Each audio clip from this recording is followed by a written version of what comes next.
I would like to leave for our new Minister of Financial Markets, Bolund, to give us some opening remarks on these topics and from the government's perspective, how you work to stimulate and help the financial sector take on this challenge. Thank you very much to WWF and the Energy Authority of Sweden for arranging this day. I think it's a very important topic, and I'm very proud to have been able to come here to speak to you.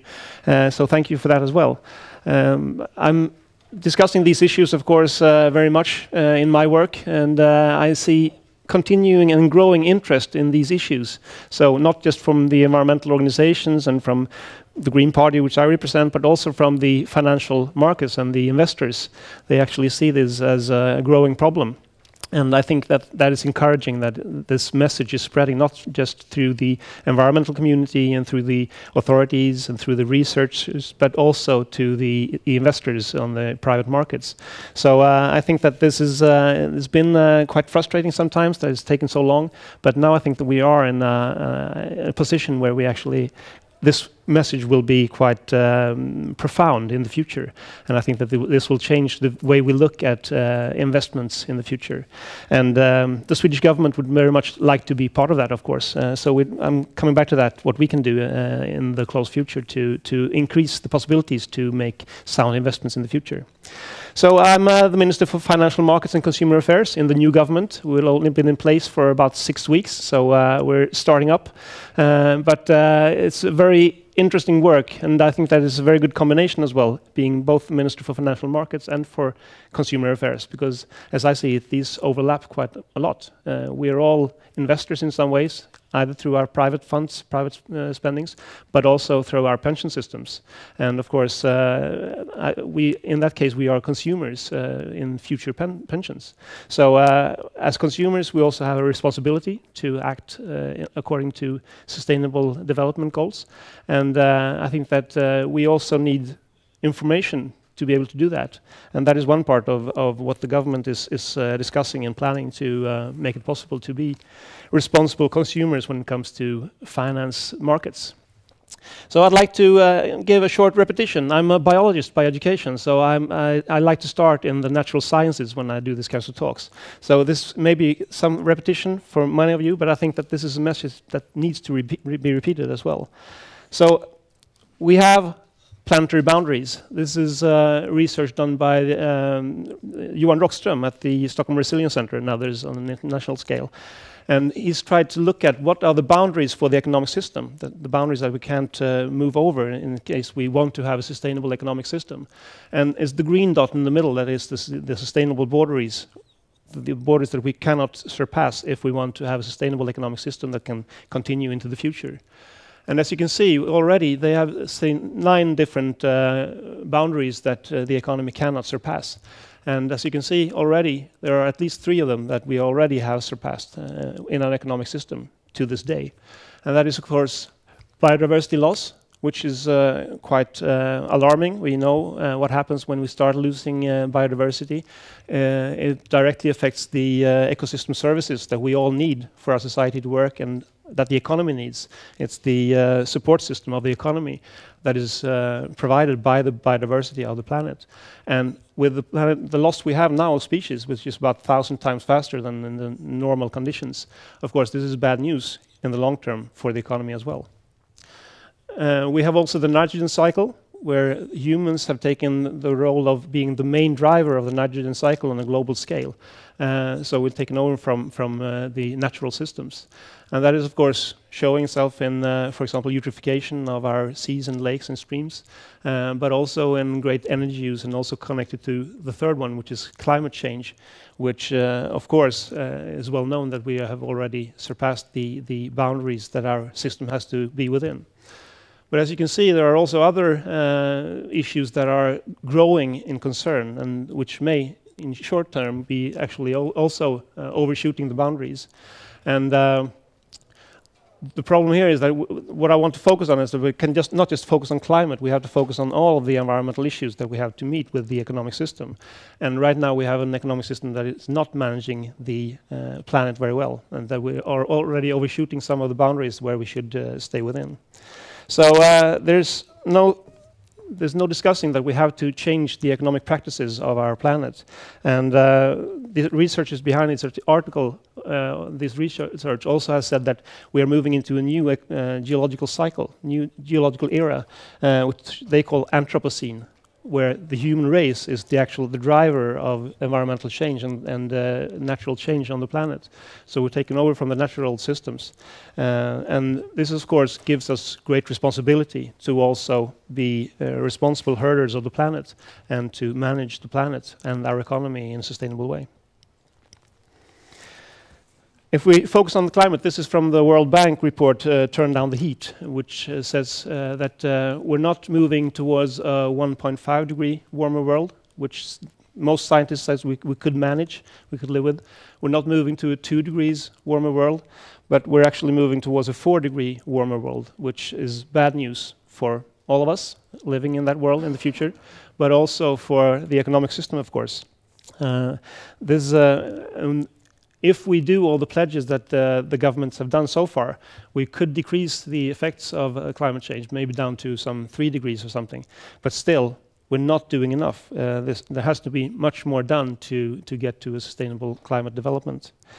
What is not discussed here, but what should be discussed is that even if we get to lower emissions and we get to carbon content in the atmosphere that is in line with what scientists say is probably necessary to decrease the climate effect to 2 degrees, there is still quite a big risk that even these levels of carbon in the atmosphere could lead to much higher effects on the climate system and much warmer planet.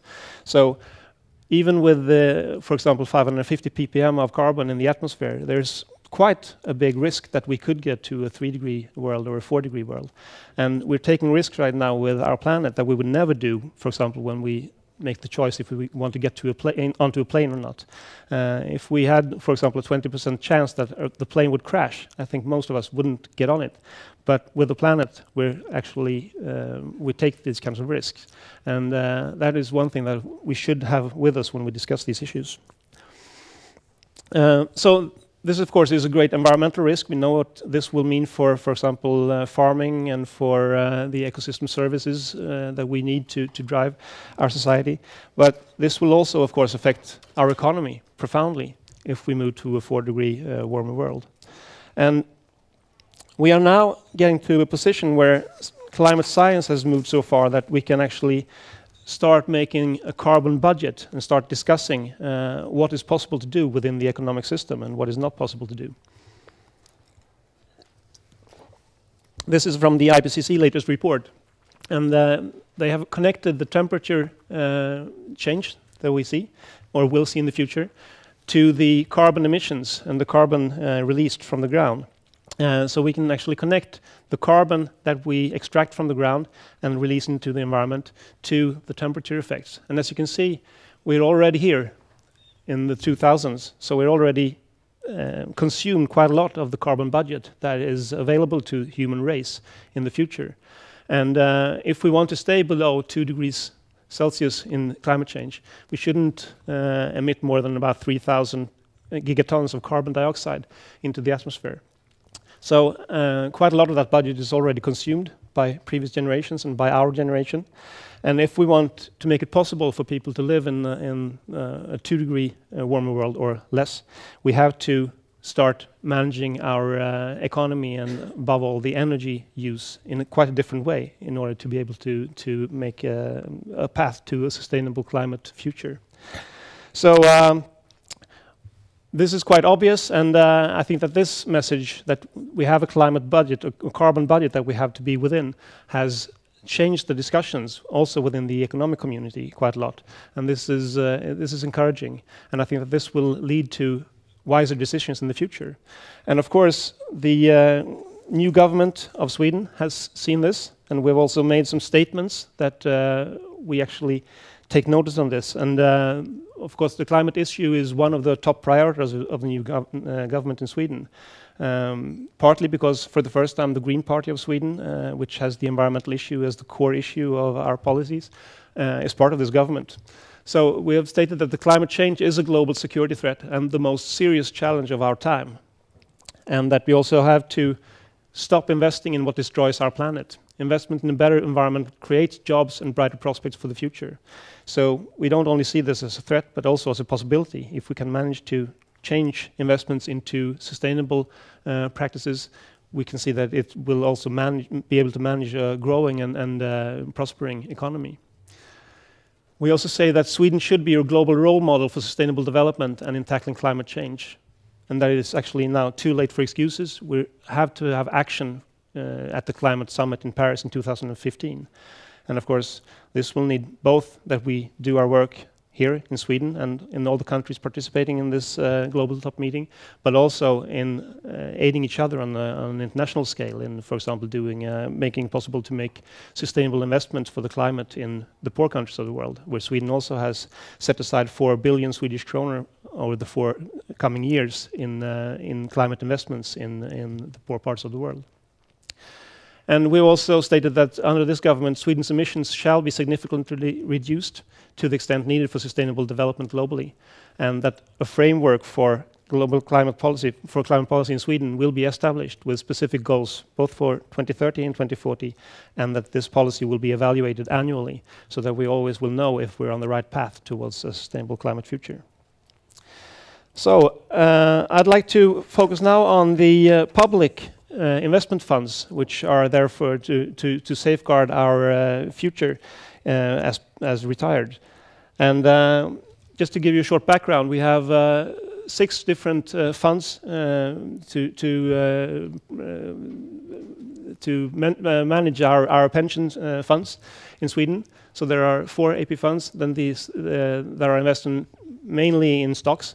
Then there's the 6th one, which invests in unlisted assets and in direct investments.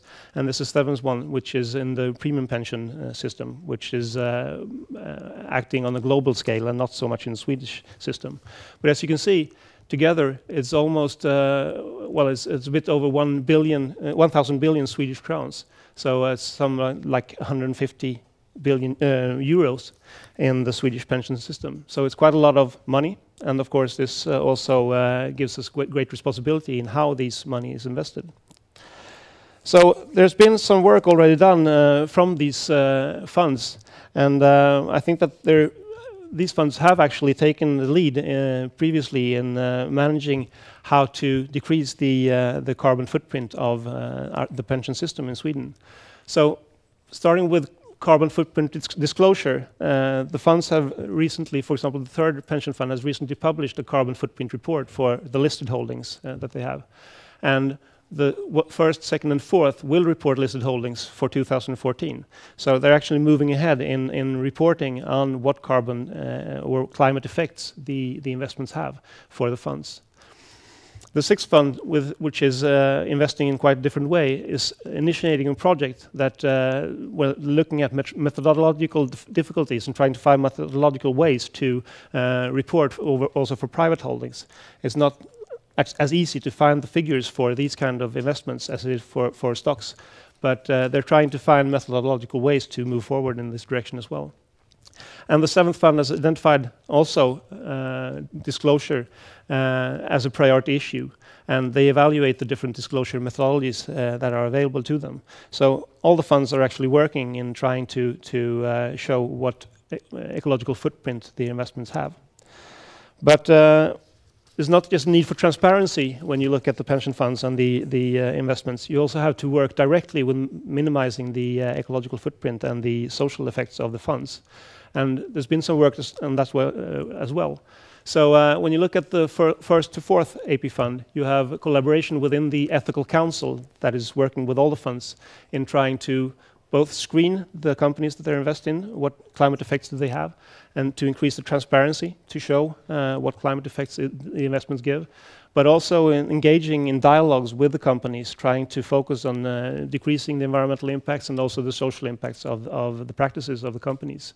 And in worst case, some of the funds have also excluded companies that don't fulfill the goals, that don't take the responsibility they need to take from an environmental or social standpoint. For example, the 4th fund has decreased for some of its investments. It has said that 20% of the worst emitters shouldn't be allowed in these funds, in these investments, and that has given them actually better profits from the investments, and also has decreased the carbon footprints from those investments quite dramatically.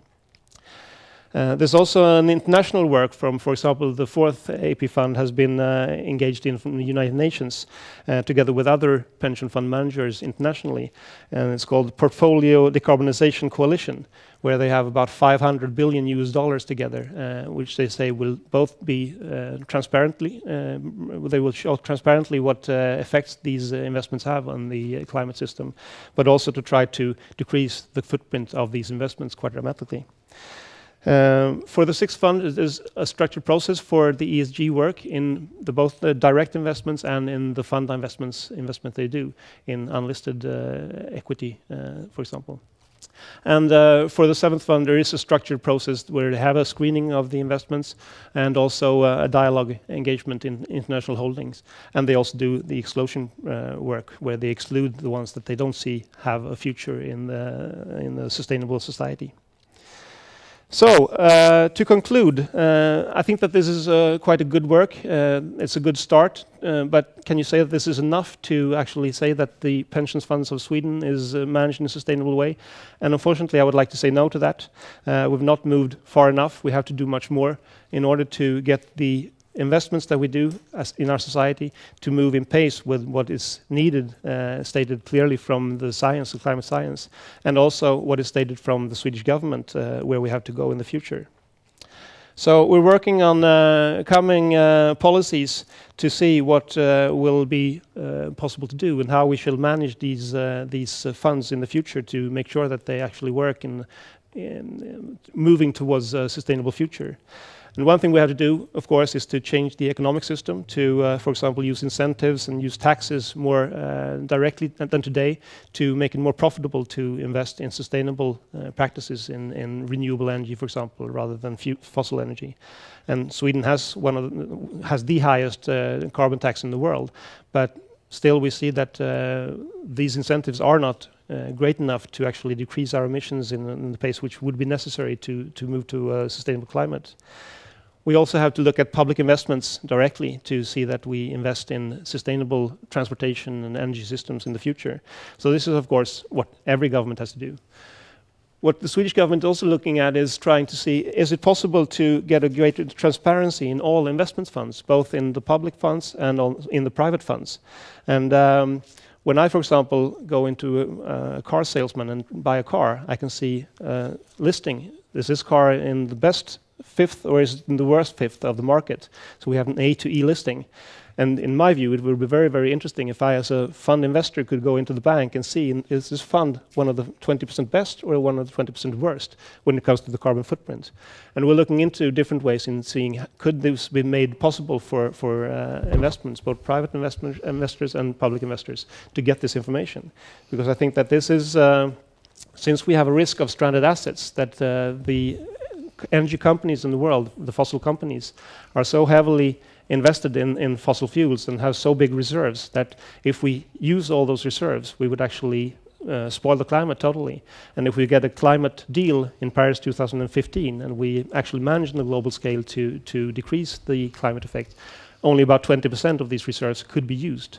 So, and of course, these companies are now valued to the full extent of their fossil reserves. So there's a mismatch between the valuation and the climate effect of these companies. So I think that this is also an investor information that we actually need to make a good decision when we invest in the, for example, the future pension funds and in the private funds also as well. And of course, the second one is that the public funds should be leading the way in sustainable investments. And there we're also looking at ways to change the investment portfolio of the pension funds. And the pension funds in Sweden is right now in a transition phase where we're looking at a new structure and how they should be managed. And in that process, of course, we will also take into account the environmental impacts of the funds and try to look at ways to decrease the footprint of the Swedish pension funds. Because as Andreas said in the start, we don't just need a capital to live on in the future. When we retire from our work, we also need a planet to live on. And that is, of course, the goal of the Swedish government, that we will have both a sustainable economy, but also a planet that we can live on in the future. Thank you very much.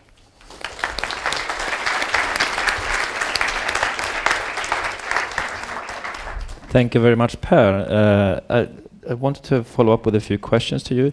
I must say that you have basically ticked off most of the issues that I wanted to raise here, but still to test the things you present here, and to what extent you will see some action on this as well. One thing in the documentation we have shared, which we call Own It or Do Äga in Swedish, we realize that there are a number of stakeholders here who need to make their share in making this happen. And when it comes to the relationship between the financial sector, we have a majority of representatives from the financial sector here today, and from the policy side, Parliament and the ministries. How well do you think, would you say that you understand each other? Is a question from us coming from sort of the side, sitting beside. Do you think that policymakers, leaders of Parliament, have a full understanding of how financial markets work? No, that's the easy answer. I think that there's, at least historically, there's been a lack of understanding due to, I think, the use of different languages, and that we haven't been able to communicate as well as we should have. And I think that part of that is from the natural science part, that we haven't been able to find a language to communicate the issues and the scale of the problem. And I think that this discussion that is starting now and is growing quite rapidly about the fossil bubble on the stock markets and the stranded assets and the risk, that is more of a language that the financial markets use normally. So I think that that's the way we have to move forward, to actually translate the climate policies into a language that is more easily acceptable for the financial system. So that is one thing that I think we have to do. But I also think that one shift that is coming so dramatically is that we also are beginning to see now the effects of the climate change more and more dramatically in extreme weather events and in droughts and in reduced production from the agricultural field, for example. So when we start seeing this as investors, that there is a great impact from the climate today when we invest, also in the short term, I think that will of course force everyone to take these issues into account more than we have previously. And when it comes to the policy side, sorry for our guests here, this is Swedish, but you mentioned it in your speech actually, that in the new Prime Minister, Stefan Löfven, said that we need to stop investing in what ruins our planet, basically. And just before the election, 1 week before election, in a panel, there was a question raised about whether in this case it was the AP funds who should be having as a basic requirement in their mandate to live up to the climate targets which we have agreed to otherwise. It seems like you have a great support for driving this policy through, but do you see any challenges in making this happen? Well, I hope that the support is still there when I come talking to these parties in the parliament. We, of course, have a difficult parliamentary situation in Sweden. We have a minority government, so we only have a bit over 40% of support in the parliament. So we have to discuss widely within the parliament to get support for our policies. And that is, of course, true also for the investment from the pension funds. I've met support from the parties, but I've also met some concerns. And of course, the greatest concern that I'm wrestling with on a daily basis is the belief that if we take environmental considerations and social considerations, this will affect negatively the profits of the funds, and we will have decreased pensions in the future. And this belief is very, very strong, and very many people look at the world this way. And I think that that's dangerous, because I see it in quite the opposite way. I see that the funds that are managed on a global scale and have taken their responsibility and, for example, excluded the worst fossil companies and the worst emitters, have actually gone better than the index, and are making more profits than the ones that don't do this kind of work. So as I see it, this is a misunderstanding that has to be resolved. And I'm trying to do that when I discuss with my fellow colleagues from other parties. And I hope that this will will be a growing knowledge within the political system as well. But I'm hopeful, so I think that we will be able to get to well, a consensus that the funds that we have actually must be managed in a sustainable way, so that we're taking our responsibility when it comes to creating a sustainable planet to be retired on in the future.